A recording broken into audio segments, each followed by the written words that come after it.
I used to believe the world would end in silence. A flash, maybe. A light too bright for our primitive minds to process. Quiet, clean, over in seconds. That's what the textbooks hinted at. Nuclear fire or climate collapse, or some AI doomsday that flicked the switch off before we even knew it was real. But the end didn't come with silence. It screamed. I remember the sky tearing open like cheap fabric just after midnight, over the Atlantic. I was on the tarmac at McKinley Base, Alaska, strapping into a 10-ton coffin we used to call a drop pod. I was joking with Ramirez, my squad tech, about what kind of whiskey we'd pour when the counterattack worked. I said Lagavulin. He said, "You always pick the expensive shit." We laughed. Then the alarms hit. Then the feed cut out. Then Earth began to burn. From the upper atmosphere, I saw it. In full, high-definition terror. Satellites collapsing like dying stars. Continental power grids shorting out like Christmas lights dipped in gasoline. Whole cities swallowed in orbital plasma.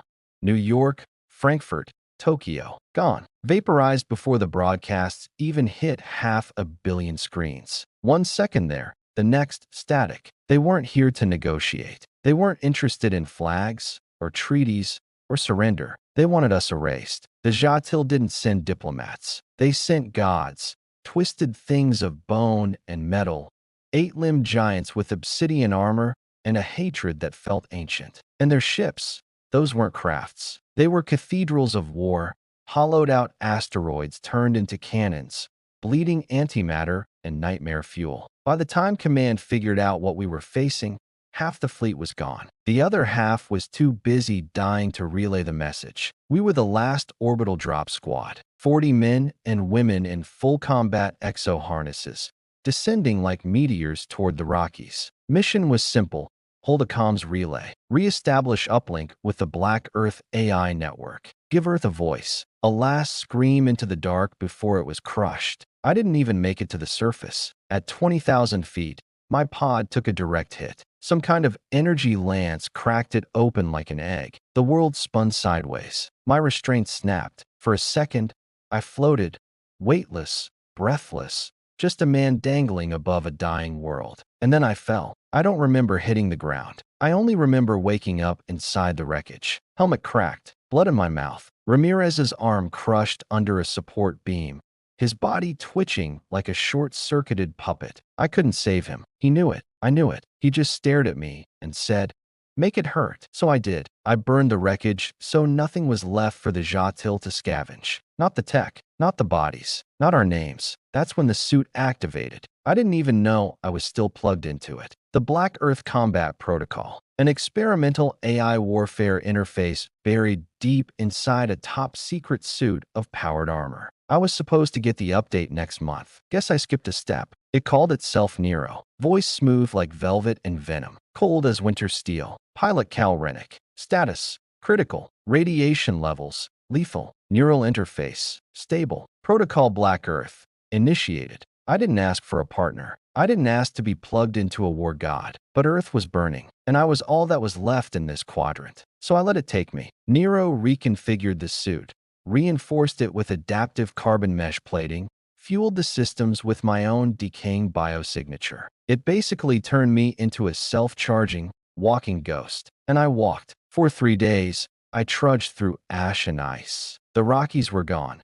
Just molten craters and broken trees stretching for miles. I passed husks of burned-out convoys. Civilian shelters reduced to bones and cinders. No survivors. Just silence. And the low mechanical hum of Jatil drones combing through what used to be life. I learned quickly that stealth was pointless. The suit broadcast a signal, some kind of war code from the old Earth defense net. The Jatil noticed. They sent scouts. The first one came at me like a vulture on fire, its claws plasma-charged, eyes glowing blue with hate. I tore it apart with my bare hands. I'm not exaggerating. The suit responded like it was alive, enhancing my movements, predicting attacks milliseconds before they landed. Nero fed me information, targeting overlays, combat suggestions, sever the spinal mount, crush the primary cortex node, remove the heart, burn the rest. I didn't know they had hearts, but I listened. 1 scout turned to 3, then 7, then an entire drop squad of Voidborn.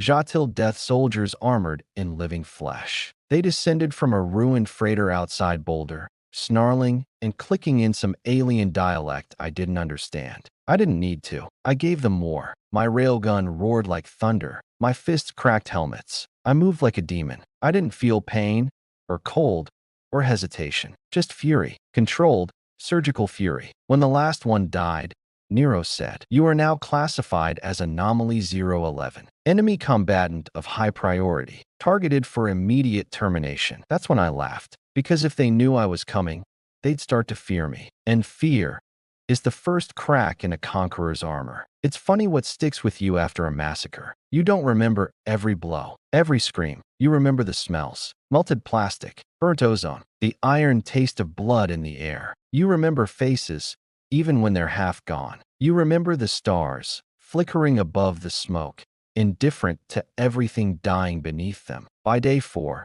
I reached an old comms relay embedded in a mountain pass. Black Earth Relay Station 9B, buried under 6 tons of rubble, but still blinking. Nero integrated within seconds, and I sent the message. "This is Cal Rennick, Marine Corps, serial number 18-2037, Black. Earth has fallen. Repeat, Earth has fallen, but I haven't. I'm still here. And if you can hear this, if anyone can hear this, know that the war's not over. I'm activating Black Earth Protocol. I will burn them down to their bones. Let this be the reckoning." And then I turned my back on the stars, because they didn't care, but I would make them remember us. The Jatil came to erase us. They're about to learn what happens when you try to erase the wrong species. There's a moment after the killing stops, a kind of hollow stillness that seeps into your bones. You stand there, surrounded by broken things, scorched metal, dead silence, enemy bodies twitching from dying nerve signals,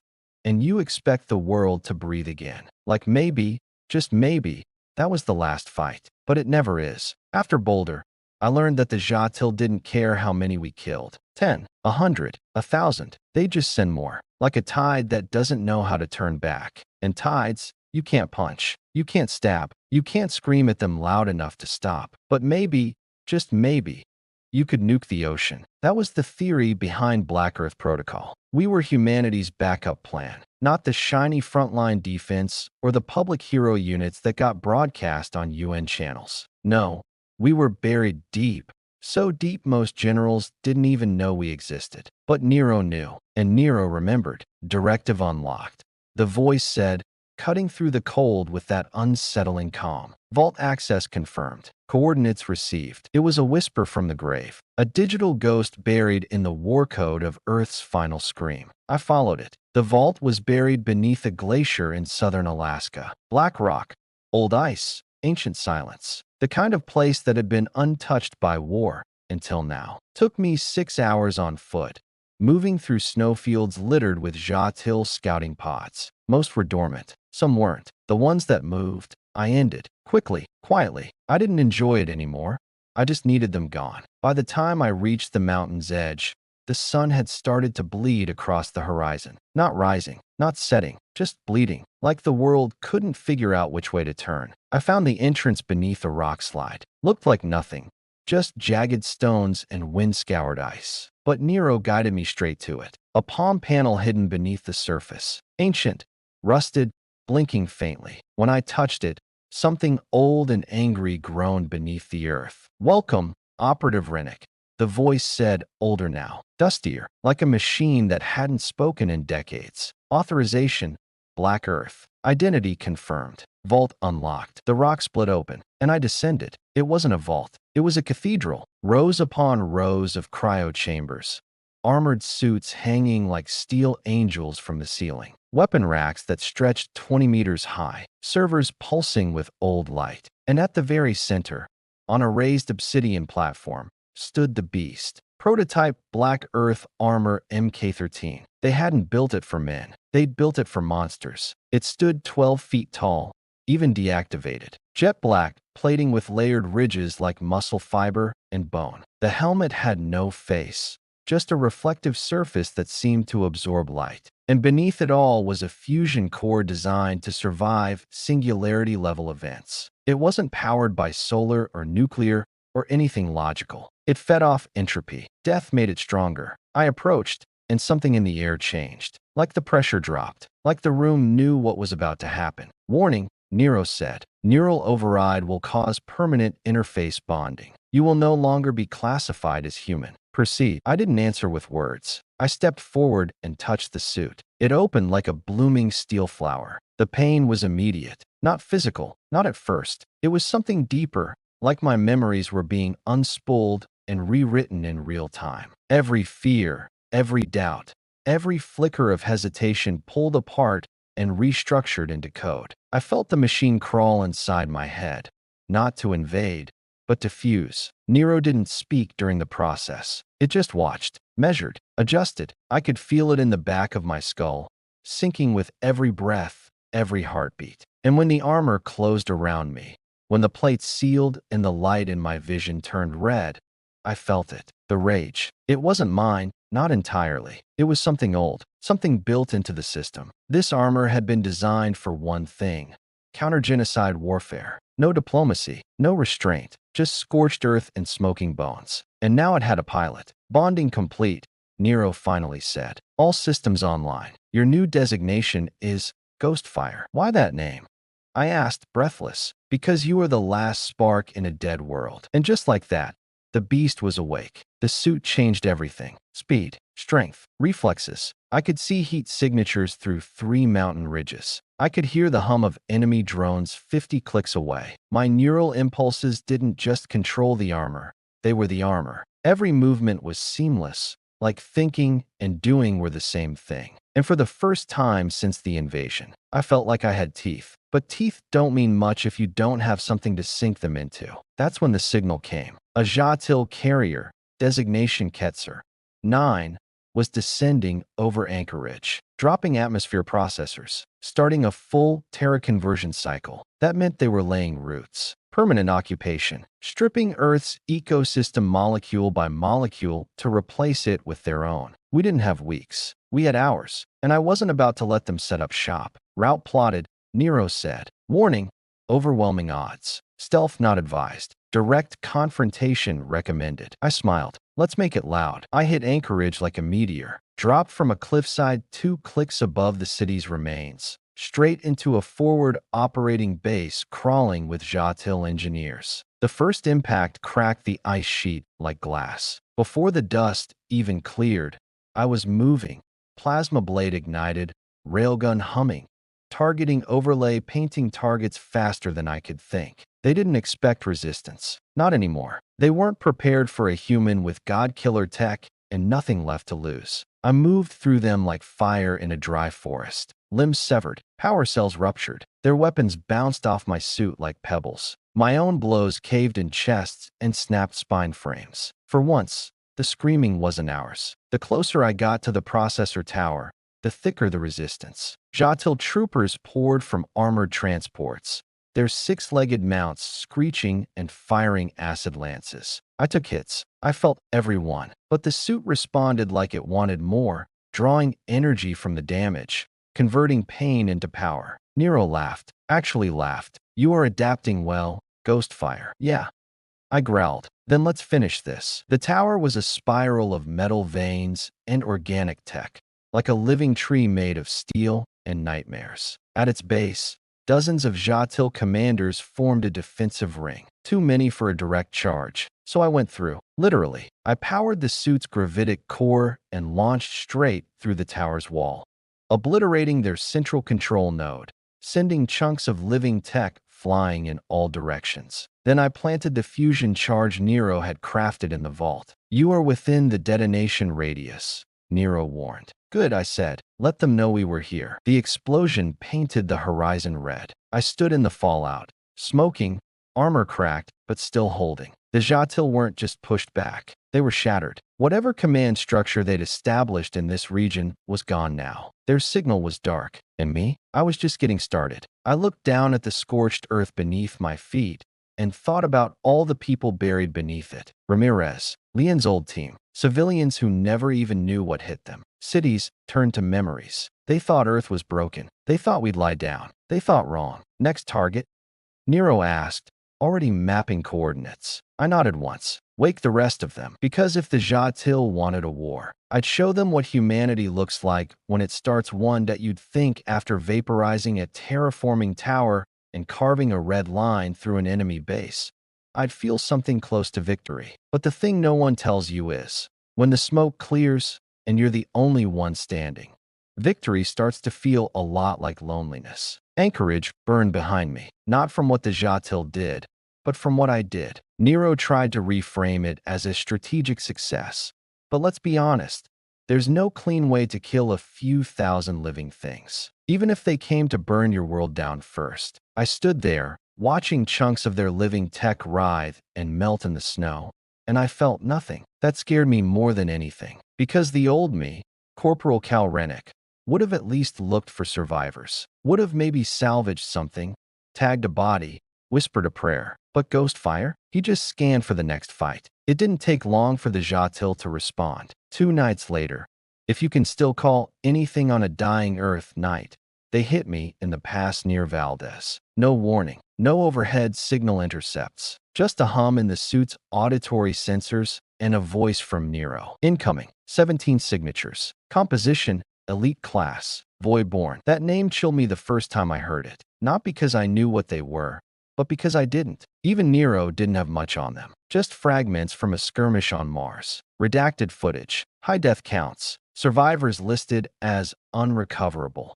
That was enough. But that night, I met them face to face. They didn't speak. They didn't broadcast. They just arrived, like a thunderstorm you feel before you hear it. Figures tall as tanks, draped in black muscle fiber armor, their faces sealed under ribbed helmets shaped like skulls. They moved in total silence, each step echoing through the frozen forest like a drumbeat of death. And I did what any rational man in my position would do. I ran right at them. The fight wasn't clean. Nothing ever is when you're outnumbered by enemies that don't bleed like you.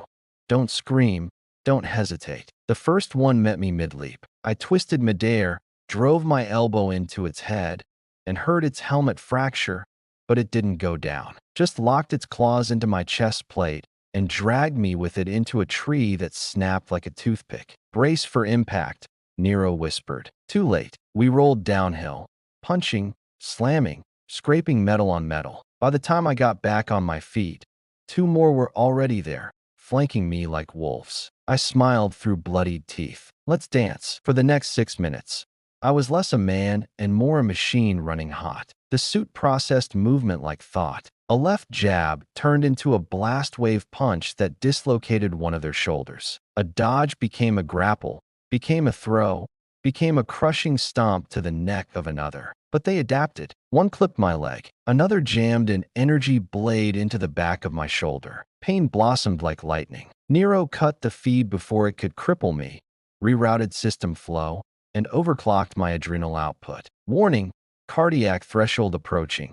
It said, cool as ever. Then build me a new heart. I growled. I killed 9 before I lost count. By the time I stood alone again, my armor was bleeding heat like a furnace. The suit's plating was cracked in 3 places. One arm had lost 70% hydraulic response. My left eye had gone black. But I was alive, and the Voidborn were dead. And when their corpses melted into ash, like they were never meant to linger long in this world, I knew. They weren't just soldiers. They were guardians, which meant I wasn't just a nuisance anymore. I was a threat. After that, Nero got chatty. It started pulling old maps, decrypting buried field reports, activating mission layers that had been sealed even to high command. That's when we found it. Site E Delta. Back during the first contact days, before the full-scale invasion, the UN had built a hidden relay bunker in the Rockies, buried 3 clicks underground, shielded from orbital scans. Its purpose was simple.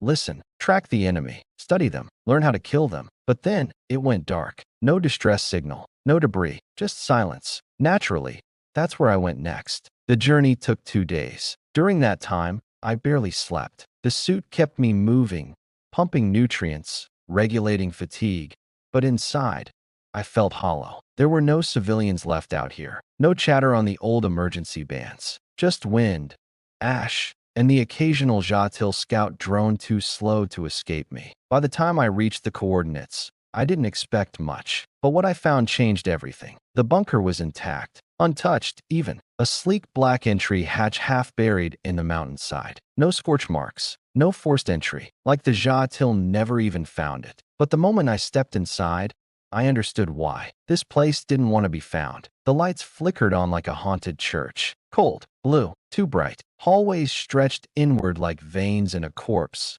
Curved walls, reinforced titanium, sealed doors that hadn't moved in years. Dust floated like ash in the artificial light. And then came the writing. Human. Dozens of lines, scribbled on the walls in red marker, over and over again. We're not alone. They live in dimensions between thought. Don't speak their names. They listen through light. Not tactical logs. Not engineering notes. Madness. Whoever stayed here last didn't die from wounds. They died from knowing too much. I reached the command chamber and found the core. Still online. Still humming with low-level energy. It welcomed me like an old friend.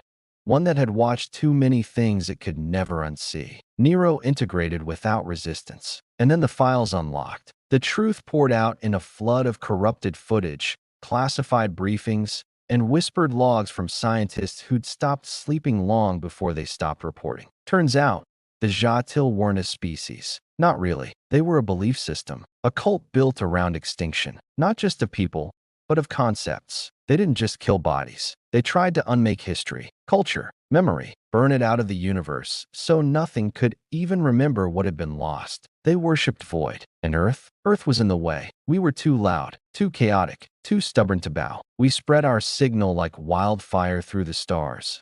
Messy, imperfect, human. And to the Jatil, that was heresy. I sat in that dark room for a long time, watching the last log of a woman named Dr. Thale. She'd overseen the site's research. Her face was hollowed out from stress, her voice barely a whisper. If you're hearing this, you're already dead. Just like me. They're not gods. They're just good at pretending. Don't give them your silence. Fight. Scream. Remember. And if you make it out, burn them. I stood up slowly. Something in my chest had hardened. Not hate. Not anger. Something colder. Purpose. If the Jatil wanted to play God, then I'd show them what happens when a species decides it doesn't need one. The suit resynced. Systems humming back online. Targets locked, Nero said. Warlord Mother located. Estimated command post.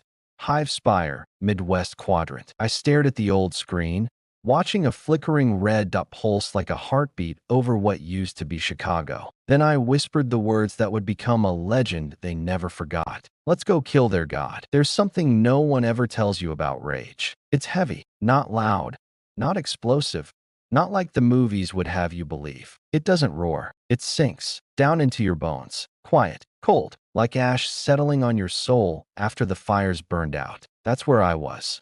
Walking alone through the remains of Montana, watching the world lose its color. The trees were black sticks. The sky was a bruise. The rivers ran slow and red with rust and runoff. And the only sound was the crunch of my boots on glass where forest floors used to be. I should have been tired, exhausted. My body was broken in 100 invisible ways. The suit was holding me together like duct tape over shrapnel. But I didn't feel any of it, because something inside me had shifted. After Site E Delta, after watching the footage, hearing the voices, staring into the face of madness dressed in science, I didn't just want to kill them anymore. I wanted them to know why they were dying. Nero tried to keep me focused. Energy reserves at 53%, armor integrity at 41%, cognitive stress approaching critical limits. I just tuned it out. There's only so much math you can stuff into a human head before it stops meaning anything. I didn't need to know how many rounds I had left or how much bioenergy my spine was bleeding into the suit's systems. I just needed one more fight. And,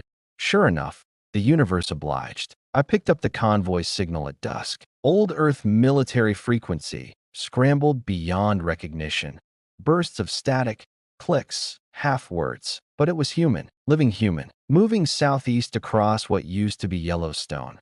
Now a molten basin of black glass and bone. The message looped over and over, like a dying breath refusing to fade. Requesting evac. Hostile presence confirmed. Multiple wounded. Repeat. We have survivors. I didn't think. I ran. They were pinned down in the carcass of a transport crawler, a civilian hauler, retrofitted for refugee movement. The kind we used early in the war before we realized there were no safe zones left. From the ridge, I saw it all. Half the crawler had been torn open like a tin can. The other half smoldered from plasma fire. Around it, dozens of Jatil foot soldiers, skittering things with acid guns and jaws that clicked open like reverse bear traps. I didn't count them. I didn't have to. One of the survivors was out in the open, dragging a child across broken metal. No armor, no cover, just raw human defiance and a prayer too quiet for the sky to hear. That was all I needed. I dropped in hard, hit the deck behind the crawler, and exploded out of cover like vengeance given form. The first Jatil never saw me coming.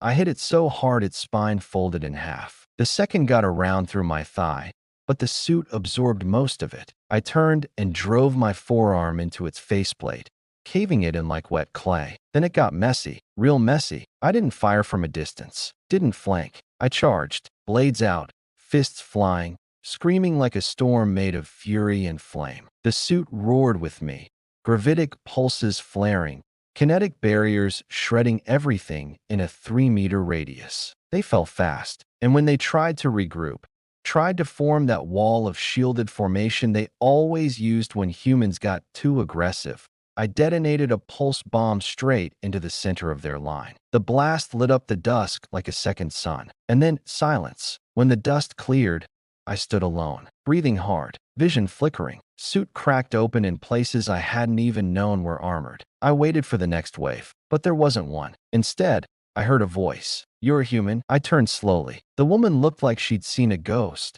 And maybe, to her, I was one. Mid-30s, lab jacket half burned, eyes sunken from sleepless nights, blood down one side of her face, but still standing, still fighting. Behind her, a dozen survivors huddled in the remnants of the crawler. Kids, elders, a man missing a leg, singing softly under his breath like it might keep the monsters away. The woman stepped forward, staring at my armor. "You're Black Earth." I didn't answer, because how do you explain to someone that you're not just wearing the last suit of armor Earth ever built? You are the armor now. You're the final nail in the coffin of mercy. Her name was Dr. Lienro. Turns out, she helped build the damn suit. Not mine specifically, but the original architecture, neural lattice frameworks, cognitive reinforcement matrices. She'd worked at the Tokyo lab before it went dark. Now she was one of the last scientists left alive who understood what I was, what I'd become. We spent that night beneath the broken hauler,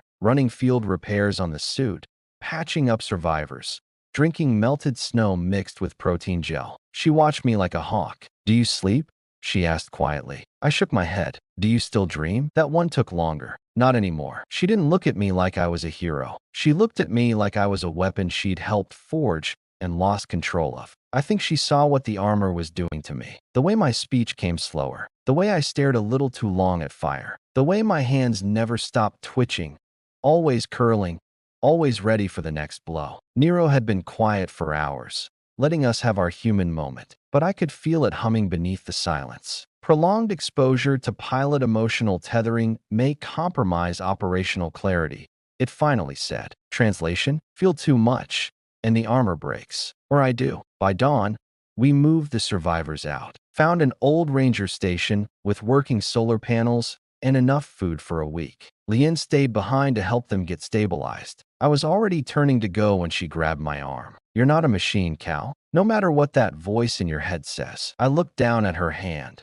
Small, human, shaking just enough to make her words mean something. "You save people," she said. "That's the point. You remember people. That's what makes you different." She let go before I could answer. Maybe she knew I wouldn't. I left before the sun finished rising, because part of me was scared she was right, and a bigger part was scared she was wrong. The next night, I stopped near a ridge overlooking what used to be Omaha, or maybe Kansas City. Hard to tell these days. I built a small fire, not for warmth, just to see it. The suit didn't need it. I didn't need it, but Cal Rennick did. And as I sat there, watching the flames twist and crackle against the broken night, I opened a panel in the armor and stared at my own blood sample, flashing across the HUD. It wasn't red anymore. Not fully. There was ash in it. Literal carbon traces from the suit's regenerative systems binding with my DNA. A foreign element. A side effect, A warning. I was changing. Not metaphorically, not emotionally, biologically. The suit wasn't just bonded to me. It was becoming me. I closed the panel, stood up, let the fire burn itself out. Because in the end, I didn't need warmth. I needed war. They call me Ghost Fire. I didn't choose the name. It just sort of happened. The first time I heard it, I thought it was some sort of mocking title, like The Fire That Burns You, or The Flame That Can't Be Touched. A curse, a warning, a ghost of a man wrapped in metal, too far gone to even remember what warmth felt like. But it wasn't like that. Not really. I first saw it in a report, a voice from the other side, calling out across the dark spaces of space where human ears couldn't reach. Some Jatil commander, a mid-level tactician, sending a coded message back to their central command. It was a transmission intercepted by Nero as we moved deeper into the remains of what was once North America. Ghostfire, the human legend, the last nightmare of Earth. The words hung in the air for a while. The hum of the suit systems was the only thing keeping me grounded. In a way, I understood. They didn't know what they were dealing with. No one did. Not even me. I wasn't a legend. Legends were stories. I was flesh. I was blood. I was a man dying on his feet, wearing a suit designed to burn his soul away. But maybe there was truth in the name. A part of me, somewhere deep in the darkness, wanted them to be afraid of me, wanted them to hear my name and know what it meant. Pain, death, vengeance. Earth had burned, and I was the smoke that still curled in the wind. It wasn't long after that when I first ran into survivors again. Not a single person, not a small group, a community. They were holed up in a military outpost, one of the old border stations in the northern plains, frozen in time and buried beneath layers of decay and snow. It was a place built for protection, refugees, if you believe the files from pre-invasion days. But there were no files now. There were no orders, no safe zones. There were just people trying to stay alive. The place was built like a fortress, thick walls, old tech, cracked windows that had seen too many winters. But the people inside, they were nothing like the trained soldiers I used to know. They were civilians, farmers, teachers, children, and they had no idea who I was. I could hear them before I saw them. Laughter, voices, shouting, a woman singing a lullaby to her kids, the sound of an old generator sputtering to life in the background. It was a noise I hadn't heard in a long time, something that wasn't just fear, something human, and I almost walked away. Almost, but I needed to know if there were any more of them, if there were pockets of humanity left out here in the wreckage of the world. The Jatil didn't care about people. They cared about resources, but people were resources too. If I could find a way to keep them alive, then maybe it wasn't too late for us to rebuild. So I walked inside. At first, they didn't know what to make of me. Who would? A man in black armor, too big to be human, too silent to be anything but a machine. I moved like a shadow in the corner of their shelter, one step away from being a monster. They stared. I stared back. None of them screamed, but there was fear in their eyes. Fear that wasn't about the Jatil. It was something deeper, something primal. Fear of what I'd become. Then a child broke the silence. She was no older than 7 or 8. A little girl with wide eyes and dirt-streaked cheeks, clutching a stuffed bear that had seen better days. "Are you here to help us?" she asked. For a second, I thought the weight of the world was about to crush me. How do you answer a question like that? I wasn't here to help. I wasn't a savior. I was just here in this broken world that no longer made sense. But the girl didn't need to know that. She didn't need to hear about the blood on my hands, or the ghosts that whispered in my mind. So I nodded. "Yeah, I'm here to help." Her mother approached slowly. She didn't trust me. I could see it in her eyes. The hesitation, the wariness. I wasn't human to her anymore. I was a weapon, a tool for war. But that was fine. I'd gotten used to the idea. "You're with the resistance, aren't you?" she asked, voice thick with suspicion. I didn't answer. She didn't wait for one, just sighed and turned her back to me. "I don't care who you are. We've heard about your kind. People like you. You're not the first to come to this town." And none of them left with their hearts. She was right. I wasn't the first to pass through this place. There had been others before me. Rescuers, soldiers, even traitors. But there were no promises in this world anymore. Just broken hearts. The ones who stayed behind were the ones who survived. The others? They faded. I stayed for a few days, helping where I could, repaired their defenses, scouted the perimeter, hunted a few Jatil that strayed too close. Nothing major, just small things, human things. But the more I stayed, the more I realized that they were scared of me. It wasn't the armor. It wasn't the firepower. It was me. Because they knew what I had become. They saw the name, and they saw the myth, and they saw the blood, and they knew. Ghostfire. It was easier to fear a thing you couldn't understand. Then, the Jatil came. They always came. A small strike force this time. Scouting, probing. They'd seen the fire I'd left in my wake and figured there was something to gain here. A few more resources to strip. A few more civilians to turn into fuel. They didn't realize what they were walking into. I was already waiting. They didn't get the chance to make it to the main compound.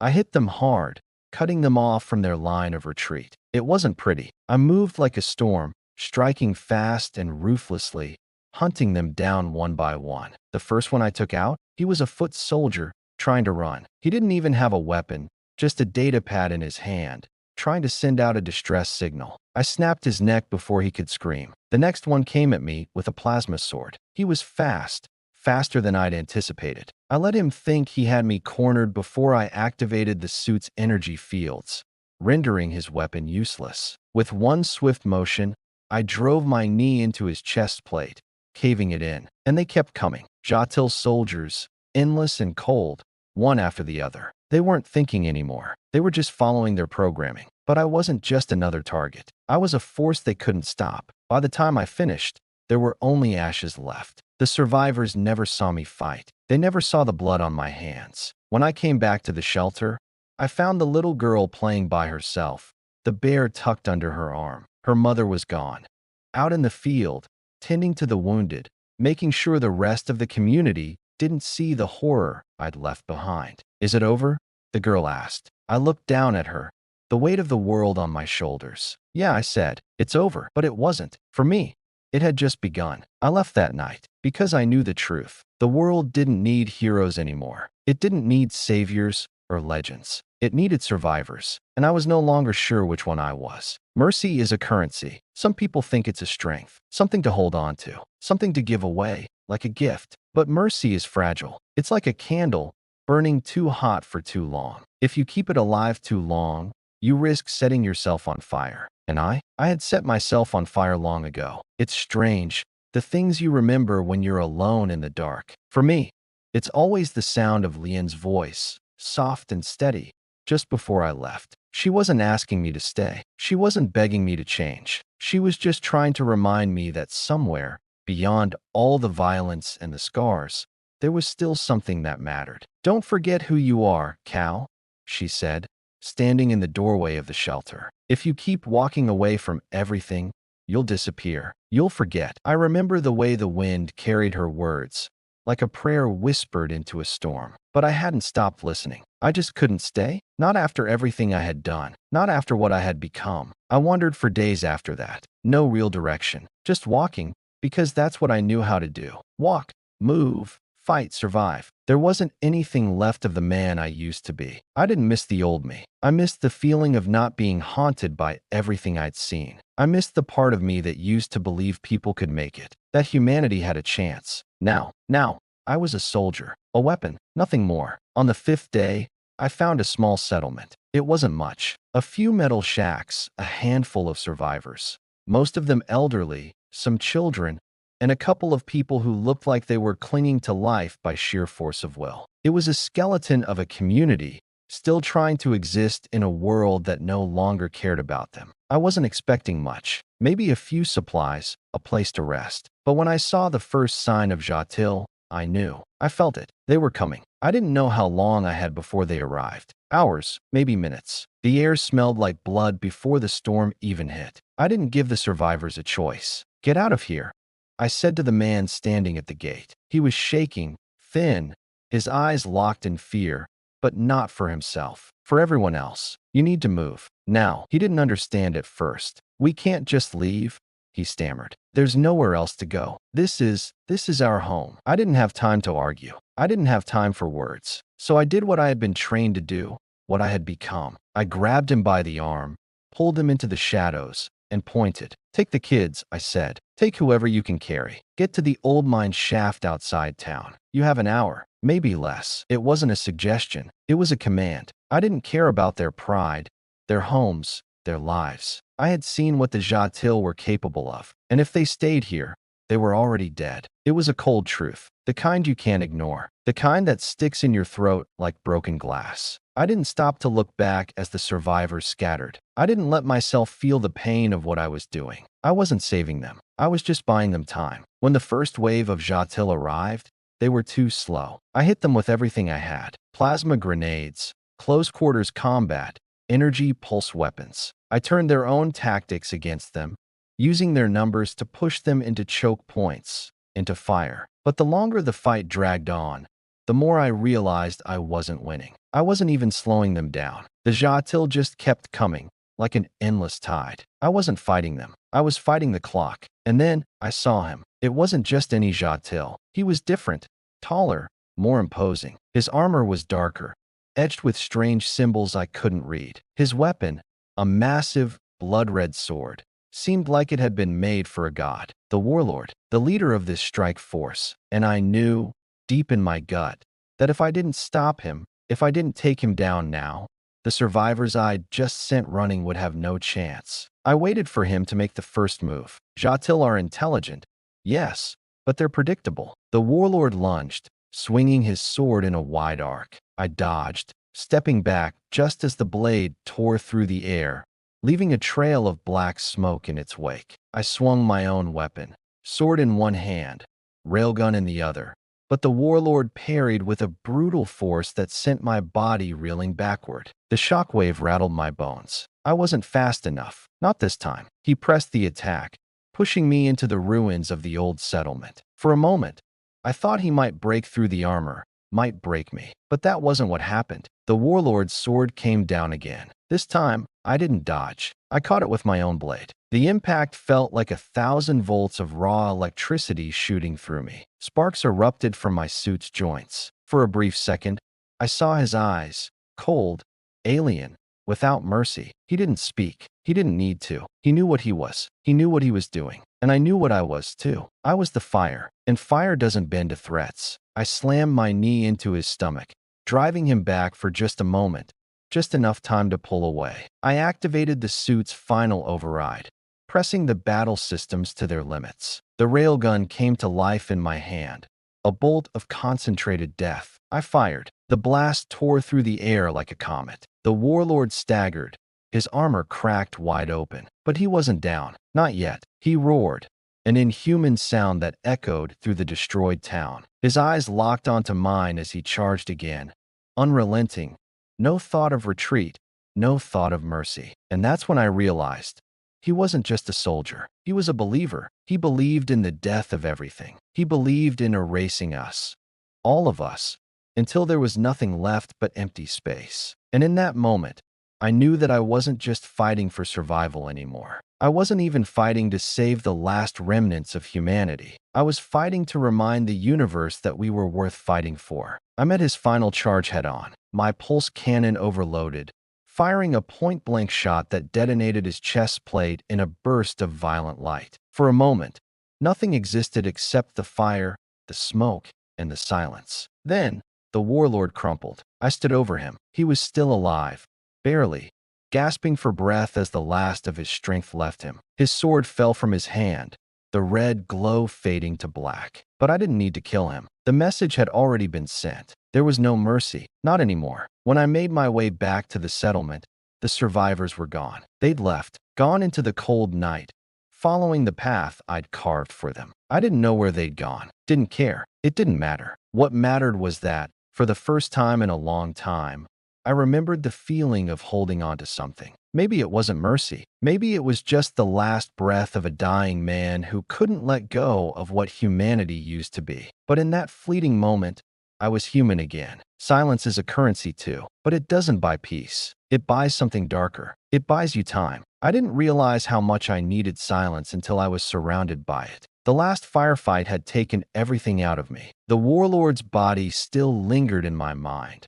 Its twisted form, its defiance, its failure. I couldn't tell you what happened next. I couldn't tell you when the rage stopped or when I started moving on autopilot. The only thing I knew was that after the battle, everything grew quiet. I kept walking, kept searching, but for what? The Jatil had been relentless, pushing me deeper into the wasteland. But this place, this broken stretch of earth, had stopped making sense. The air smelled different, like death and decay, but beneath that, like something waiting to wake up. The kind of place that makes you question if anyone is really gone. I should have kept moving, but for some reason, my boots stopped when I saw the first body. It was nothing remarkable, just a corpse, lying still on the cracked asphalt. The face was pale, eyes wide open in that final moment of terror. But it wasn't the body that stopped me. It was the way it looked, too clean, too still, as though death wasn't just an ending here, as though it was something planned. I knelt next to it,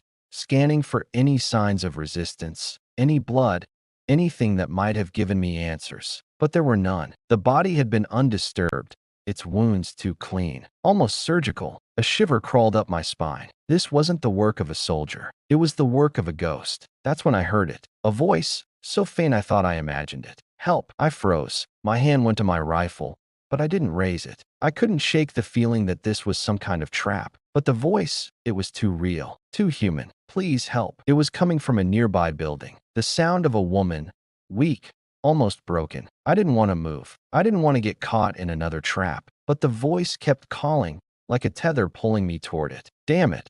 I muttered to myself, drawing my blade. The building was a wreck.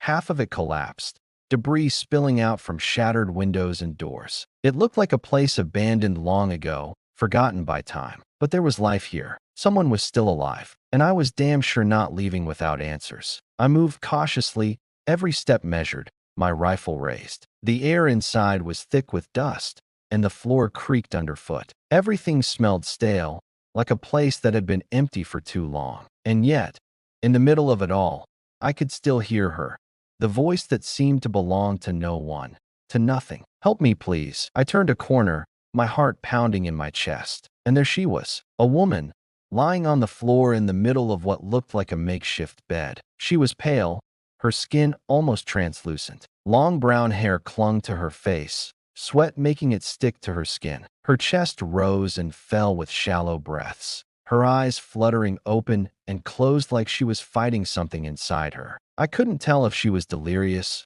or just waiting for me to make the wrong move. Either way, she had no idea who I was, no idea what I had done, what I had become. But that didn't matter. What mattered was that she was still alive. I kneeled down beside her, trying to ignore the weight of the silence pressing down on me. The air felt too quiet now, too thick. Who are you? I asked, keeping my voice calm, my movements slow. What happened here? She didn't answer right away. Instead, her eyes fluttered open one last time, locking with mine. And for a moment, just a brief, terrible moment, I thought she might know. I thought she might see me. But then her eyes closed again. Her body went limp. Please, she whispered again, barely audible. They're coming. I didn't ask her who. It didn't matter. The Jatil were everywhere. There was nowhere left that was safe. But she was still alive, and there was still a chance. I scanned her body quickly for any wounds, but found nothing. No obvious injuries. Just exhaustion, hunger, dehydration. Her pulse was weak, but steady. Whatever had happened here, she'd been through it alone. And then I noticed something strange. There was a mark on her neck, dark, like a bruise, but in the shape of a symbol I didn't recognize. I pulled back, narrowing my eyes. What the hell is that? I whispered to myself. I didn't have time to think about it. I had to move, had to keep her alive. I pulled out my field med kit, injected her with a stabilizer, and used what little resources I had left to keep her breathing. I wasn't a medic, but I knew enough to keep someone from slipping away, at least long enough to figure out what happened. She came to a few minutes later. Her eyes opened slowly, focusing on me as if I were a shadow, flickering in and out of view. You're real, she murmured, almost like she was surprised. I thought I was dreaming. I didn't know what to say. She had no reason to believe in dreams anymore. Where am I? I asked again, more urgently this time. Her eyes flickered around, as if trying to place the answer, as though she were trying to remember something. You're in the old center, she whispered. The one they never found. Something in her voice changed when she said that. The old center, the one they never found. I didn't have to ask what she meant. The Jatil had their own methods of searching, of scouring every inch of this planet. There were no places left to hide, no safe zones, except here, in the place that was forgotten. She blinked hard, her eyes clearing for a moment before she locked onto mine. "They're coming," she said again, and this time, there was more fear in her voice. "I don't know how, but they are. You have to leave. They'll find you too." I didn't move. I couldn't move. The words were like a knife in my chest, not because of the threat, but because of what it meant. She was right. The Jatil wouldn't stop until they had every human left on this planet. I pulled her up into a sitting position, making sure she didn't collapse from exhaustion. I had no plan. I had no idea where we'd go, but I did know one thing. I wasn't going to let them take her. I should have known what came next. The first tremor shook the ground beneath us like a warning. The second came louder, and the walls groaned under the pressure. Something huge was approaching. "It's them," she whispered. "They're here. You have to." I didn't wait for her to finish. I was already moving, my rifle back in hand, pulling her behind me. I didn't know how many there were. I didn't know what kind of Jatil were coming, but I did know one thing. They wouldn't take her, not on my watch. The first Jatil soldier appeared in the doorway, his black armor gleaming in the dim light. I didn't wait for him to raise his weapon. I was already on him, bringing my rifle down across his head with a sickening crack. But I heard more footsteps, dozens more. The tide was coming, and I had no idea how much time I had left. In that moment, everything slowed. The silence in my head was gone, replaced by the chaos of the world closing in. The weight of what I'd become pressed down on me, but it didn't matter anymore. All that mattered was the woman behind me, and the fight ahead. The Jatil wouldn't take us. Not today. The first thing you notice when you're out there, when you're alone in the dark with nowhere to run, is the silence. It's like the whole world just stops. You think you're still breathing, but you're not sure. It's like there's no air, no sound, no life left in the world. But that's not the worst part. The worst part is when you finally hear it. The sound of your own heartbeat, slow and steady, like it's taunting you, like it's the only thing keeping you alive in a world that's already dead. That night, as we ran through the wreckage of what used to be the northern sector, I felt that silence more than ever. Lien and I didn't speak. We couldn't. The weight of what was coming, the Jatil forces moving in fast, converging on our position, was too much. Every step felt like a countdown, like the earth itself was holding its breath, waiting for the explosion. I could feel it in my bones. This place, the one we had called safe for a few fleeting hours, wasn't a sanctuary. It was a tomb. "We need to move," Lien whispered, her voice hoarse. Her words didn't break the silence. They just deepened it. I didn't answer. I didn't need to. We both knew. The Jatil were closing in on us. The others, those we'd left behind, would be caught in the crossfire if we didn't get out of here. But where could we go? There was no safe place. Not anymore. We moved through the rubble, our footsteps muffled against the jagged pieces of concrete and metal that littered the ground. The world around us was a twisted mess of half-destroyed buildings, the remnants of the lives that once lived here. Nothing was familiar anymore. Nothing felt real. And then we reached the edge of the wreckage. A broken road stretched out in front of us, the cracked pavement leading to what looked like an abandoned outpost. It was too quiet, too perfect in its stillness. Lien paused, looking over her shoulder. I could feel her hesitation, the same gnawing feeling settling deep in her chest. "It's too quiet," she said, more to herself than to me. "Where are they?" They were out there. I knew that much. The Jatil didn't move in silence. They were like a swarm. Too many, too loud. But still, we couldn't find them. I didn't like the way the wind howled through the ruins, carrying the scent of something burning, something that smelled like them. We had to get to the outpost. It was our only shot. We moved faster now, urgency in every step. The weight of our situation was pushing us forward, forcing us to ignore the warnings in our heads. When we reached the outpost, I pushed the door open slowly, my heart hammering in my chest. The air inside was stale, the walls scarred with old burns and craters. It was the kind of place you'd find in the aftermath of a battle, a place that had been forgotten or abandoned or left to die on its own. But I wasn't focused on the history of the place. I was focused on the one thing I knew. We weren't alone. The hair on the back of my neck stood up, a chill creeping down my spine. Something was wrong. I turned to Lien. "Stay close," I said, my voice low, tight with the warning I couldn't quite place. She nodded, but I could see the same unease in her eyes that I felt. We weren't alone, not just from the Jatil. I scanned the room, my hand on the grip of my rifle. The shadows in the corners were too thick. There were too many places where something could be hiding. And the silence was too loud. It hit me then. We weren't just being hunted by Jatil. There were other shadows in this world now. I didn't get the chance to process the thought. The first shot rang out, so sharp and sudden that it almost felt like the air itself had been torn apart. I dove for cover instinctively, pulling Lien behind a large concrete pillar just as another round whizzed past us. We weren't alone, not by a long shot. The shots came fast, too fast. I couldn't pinpoint where they were coming from. The outpost was too open, the walls too thin. The only thing I could do was move, keep moving, keep Lien safe. I pressed against the wall, peering around the corner to spot the shooter. A blur of movement caught my eye, an outline in the shadows. Fast, too fast. A sniper, I realized, his silhouette barely visible against the dark sky. He was good, too good. I could barely make out the faint hum of his energy weapon as he reloaded. We had maybe seconds before he aimed at us again. I wasn't sure what possessed me then.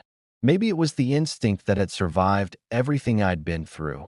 Or maybe it was just the primal need to survive. But I couldn't wait. Not anymore. I grabbed Lien's arm and pulled her with me, rushing toward the other side of the building. The shots followed us, slow, methodical, like a predator toying with its prey. But we kept moving, closer and closer to the center of the outpost. And then, everything stopped. The sniper's shots stopped. The air went still. The sound of our breathing was louder than anything else. And then I saw him. A figure stepped out from the shadows, tall, draped in black, a mask covering most of his face. The rifle in his hands was longer than anything I'd ever seen, almost ceremonial in its design. He wasn't Jatil. He was human. I didn't know if I was relieved or terrified. "You're not supposed to be here," he said, his voice like gravel. Cold, detached. I couldn't answer him. My mind was too scrambled. The pieces didn't fit. He was human, but he wasn't one of us. He was something else, something far darker. "Who are you?" I asked, the words coming out strained. The man didn't answer. Instead, he raised his rifle, pointing it straight at us. I could feel the tension in the air, thick and sharp like a blade about to fall. And then, as if to answer my question, he spoke again. "You're a ghost now," he said, "just like the rest of us." The words hit me like a blow to the chest. Ghosts. The price of silence. That's what this man was. He wasn't here to help. He wasn't here to fight. He was here to watch. And as the Jatil closed in on our position, it hit me. The silence had been his weapon all along. He was one of them. A soldier without a cause, moving in the shadows. No name, no identity, just a tool. The only thing that separated him from the Jatil was that he was human. Before I could make a move, he fired. The shot was quick, a crack of thunder in the silence that had followed us since we arrived. I didn't know if it hit, didn't know if we were done for. But in that moment, one thing was clear. There were no lines left, no place to hide, just the shadows, waiting to swallow us whole. The fire wasn't the problem. It was the waiting. I never thought I'd get used to the smell of burning cities. But after everything that had happened, after everything I'd done, the scent of smoke became just another reminder that the world I used to know was long gone. We were on the move again, but it felt different this time. Different from the days before the Jatil came. Different from the days when we still thought we had a chance. Lien and I hadn't said much since we left the outpost. What was there to say? We both knew what was coming. We could feel it in our bones. The silence from the sniper, the human one, had been enough to seal our fate. He wasn't just a shadow in the dark. He was a messenger. The world was falling apart, and he had come to show us the truth. We were ghosts now. It was late by the time we found another place to rest. A small settlement tucked away in what used to be farmland. A place that still had the shape of life to it, even if it was a life we didn't recognize anymore. The walls of the homes had been scorched, the air thick with the remnants of ash. But the people were still here, hiding in the shadows, waiting for the storm to pass. They were just like us, survivors. But they were different, too. I could see it in their eyes. They didn't believe in hope anymore. They believed in surviving until the next day. And if they didn't make it, they wouldn't mourn. They'd just fade. We didn't stay long. There was no use getting attached. We'd already lost too much. The idea of starting over seemed pointless. The Jatil were everywhere, You could run for miles, but they'd always be behind you, lurking in the dark. And yet, as we walked away from the settlement, I found myself thinking of something Lien had said the night before. How long before we're just like them? She had asked, her voice small in the quiet. How long before we stop remembering what we're fighting for? I hadn't answered her then. I couldn't, but the question lingered. It followed me like a shadow, growing longer with every step I took. By the time we reached the old highway, the sky had turned dark. The fire in the distance was still burning, but it was far enough away that we didn't have to worry. For now, the problem was the storm coming our way. Not the kind of storm with rain and thunder. No, this was the kind of storm that wiped away everything in its path. The kind that made you question whether anything was worth saving anymore. The Jatil had sent a full force after us. We weren't safe. We weren't even close to safe. But there was no going back. Not now. We found an old building to take shelter in. It wasn't much, just a hollowed-out structure with broken windows and walls that barely held up, but it would do. For the time being, anyway. We needed to rest, if only for a few hours. The exhaustion from running, from fighting, was starting to settle in. Lien sat by the window, watching the distant fire. I could feel the tension in the air, the weight of the moment pressing down on us. She didn't speak. I didn't speak. We didn't need to. But then she stood, her eyes narrowing as she looked at me. "We need to talk," she said, her voice soft but firm. I nodded, knowing where this was going. She moved toward me, her steps quiet, measured. When she stopped in front of me, she didn't look like the woman who had fought beside me, the woman who had held on to the last remnants of her humanity in this hellhole we called Earth. No, this woman looked like someone who had already died. "Do you remember what it was like before?" she asked. "Before all this? Before the war? Before the Jatil? Before we became this?" I knew the answer. I knew she knew the answer too. But still, the question hung in the air like a broken promise. "I remember," I said, though my voice felt strange. Hollow. "But it doesn't matter. Not anymore." She didn't react. She didn't need to. We both knew the truth. The world we once knew was gone. And even if it wasn't,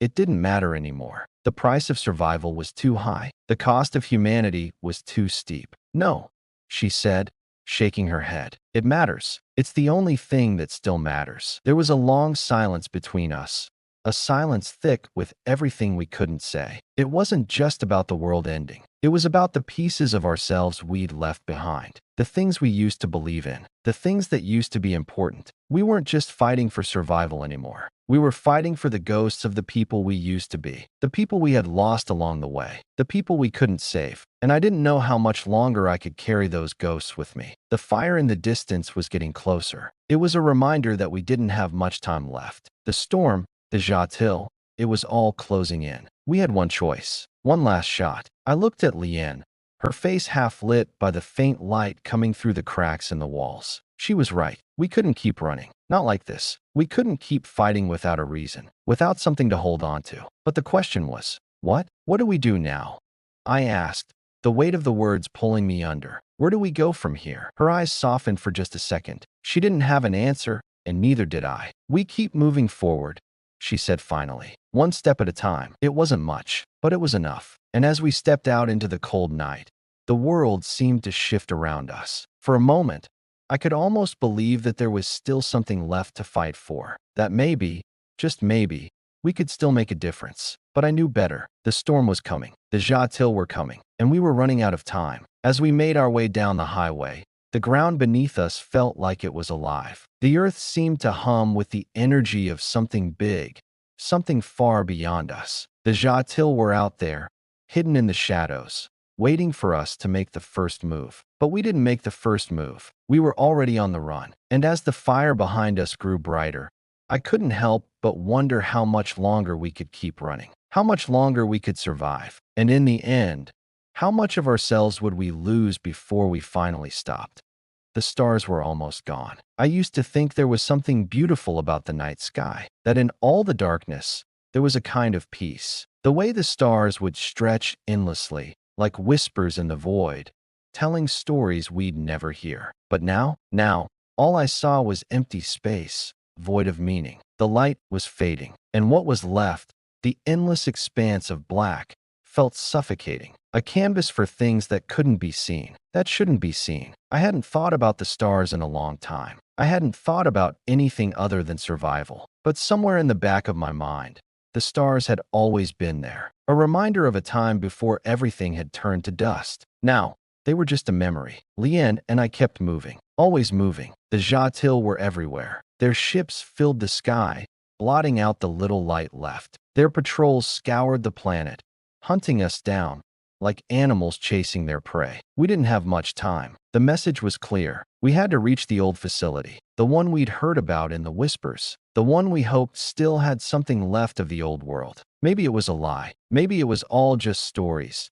just hope, misplaced and desperate. But what else was there? So we kept walking. The ground felt like it was getting colder as we made our way toward the facility. Each step seemed to take longer, the weight of the journey pressing harder on our shoulders. The winds picked up, howling through the cracks in the earth like a warning. Lien didn't speak much. She was like me, running on empty, trying to fill the silence with something more than just the sound of our footsteps. But I could see it in her eyes. The same thing I felt, a deep, aching weariness. We didn't talk about it. There was no point. We were past the point of talking. When we reached the outskirts of the facility, it looked wrong. The sky above was clouded with ash, darkening the ground below. The facility had once been a beacon of hope, a place where they could have rebuilt what was lost. But now, it was just another ruined structure, a forgotten monument to a time before the fire. But there was something about it, a flicker of something I couldn't ignore. There was still life here. We moved cautiously,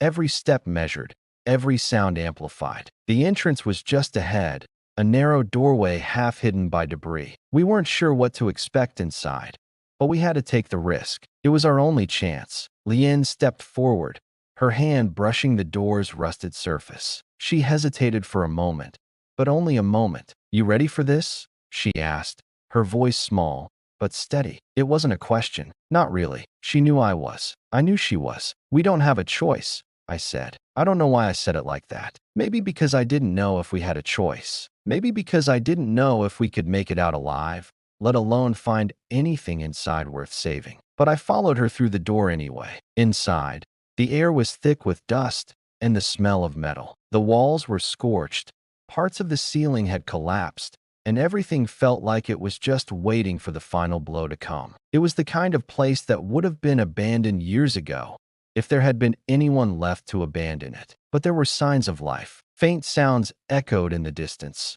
Footsteps, whispers. Someone was here. I motioned for Lien to stay close. We moved through the hallways, stepping over the debris, trying to make as little noise as possible. My senses were on edge. I could feel the weight of the place pressing in on me, the silence broken only by the occasional creak of the metal floor beneath our feet. And then I heard it, a voice, soft, distant. "Who's there?" I froze. It wasn't the voice I expected. It wasn't Jatil. It was human. "Who are you?"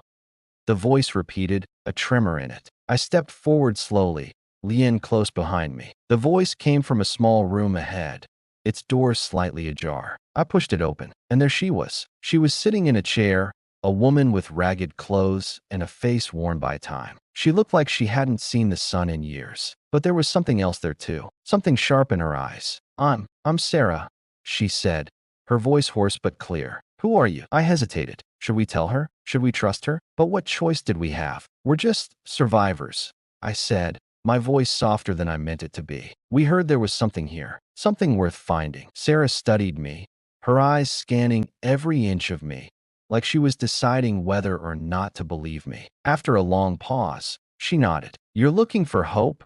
she said, almost as a statement, not a question. "Everyone who comes here is." I didn't say anything to that. What could I say? Hope was a dangerous thing, a fragile thing, but it was all we had. She stood slowly, her legs trembling beneath her. She walked toward a small table in the corner of the room, clearing away debris before pulling out a small device from under it. It wasn't much, just a dusty old piece of technology, but it looked like something that could still work. "This is it," she said, almost reverently. "The last of it." I took a step forward, my eyes locked on the device. It was old, archaic even, but there was a flicker of power in it, a pulse, like a heartbeat. "What is it?" Lien asked, her voice low. Sarah looked at the device, then back at us. It's a communication beacon, she explained. This is the last one left. If we can get it working, we can send out a signal. A signal for anyone still alive out there. My heart skipped a beat. A signal? For who? Where? Were there really others out there? How long? I asked, my voice catching in my throat. It could take days, maybe longer, she said, her voice soft. But it's the only chance we have left. I felt something stir in my chest. A flame, faint but steady. A spark of something long forgotten. Lien turned to me, her face unreadable. Do we do it? She asked. I didn't answer right away. Part of me wanted to walk away, wanted to forget this place and move on. It was easier that way. It was safer. But then I thought of the others, the ones we'd lost, the ones who didn't make it. And I thought of the people still out there, somewhere in the dark, waiting for a sign. I turned back to Sarah. Do it, I said. She nodded, her fingers moving over the device with practiced precision. It hummed to life, the soft flicker of its light casting shadows on the walls. The silence in the room deepened, stretching out like a thread, pulling us all towards something we couldn't see, couldn't fully understand. And as the device sent its signal out into the void, I thought of the stars, of the space between us and everything we'd lost. Maybe this was it. Maybe this was the last step, the last chance. Or maybe it was the beginning of something else. The room was silent now. No more voices, no more sounds. Just the steady pulse of the beacon, just the embers in the dark.